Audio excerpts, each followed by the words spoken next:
இந்த Oppo mobile வந்து பயங்கரமாக ஹீட் ஆகுது. பாக்கெட்டில் வச்சே குதிக்கிற அளவுக்கு ஹீட் ஆகுது அப்படின்னு சொல்லி கொடுத்துருக்காங்க.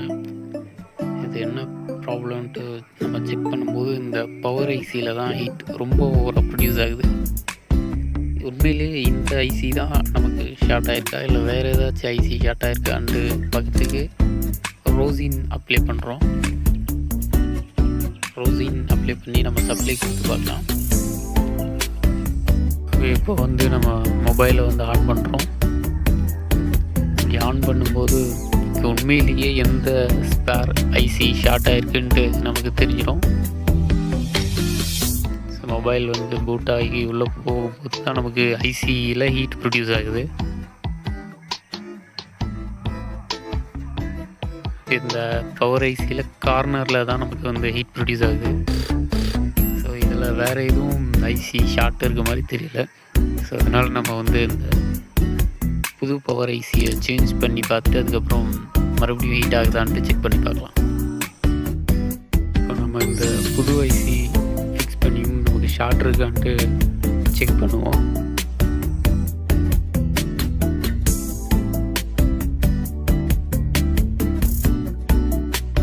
திரும்பவும் ஐசி ஹீட் ஆகுதான்னு பார்க்குறதுக்காக ரோசின் ஸ்மோக் அப்ளை பண்ணுறோம்.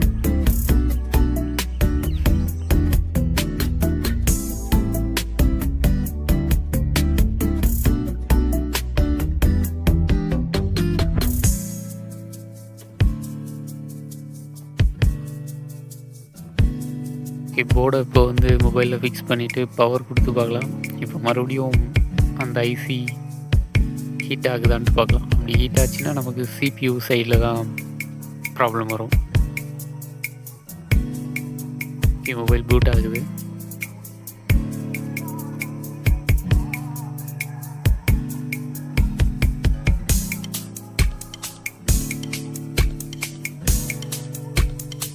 இது வரைக்கும் எந்த ஹீட்டும் ஆன மாதிரி தெரியல. மொபைல் பூட் ஆகி உள்ளே போகும்போது தான் தெரியும். ஓகேங்க, இப்போ நமக்கு வந்து பவர் ஐசியில் தான் ஷார்ட் இருந்திருக்கு. இப்போ புது ஐசி ஃபிக்ஸ் பண்ண உடனே நமக்கு ஹீட் ஆகுறது நின்று போச்சு. ஓகே, இப்போது நம்ம வந்து போர்டை கம்ப்ளீட்டாக ஃபிக்ஸ் பண்ணிவிட்டு அதுக்கப்புறம் மறுபடியும் ஹீட் ஆகுதான்ட்டு செக் பண்ணி பார்க்கலாம். மொபைலில் வந்து எல்லாத்தையும் நம்ம ஃபிக்ஸ் பண்ணிட்டோம், கேமரா, போர்டு எல்லாமே. இப்போ சார்ஜ் போட்டு பார்க்கலாம். ஓகே, சார்ஜ் போட்டோம். பெருசாக ஹீட் ஆகிற மாதிரி எதுவும் தெரியல. இந்த வீடியோ பிடிச்சிருந்தால் லைக் பண்ணி ஷேர் பண்ணுங்கள். சேனலை புதுசாக பார்த்துக்கிட்டு இருந்தால் சப்ஸ்கிரைப் பண்ணிடுங்க. ஏதாச்சும் டவுட்னா கமெண்ட்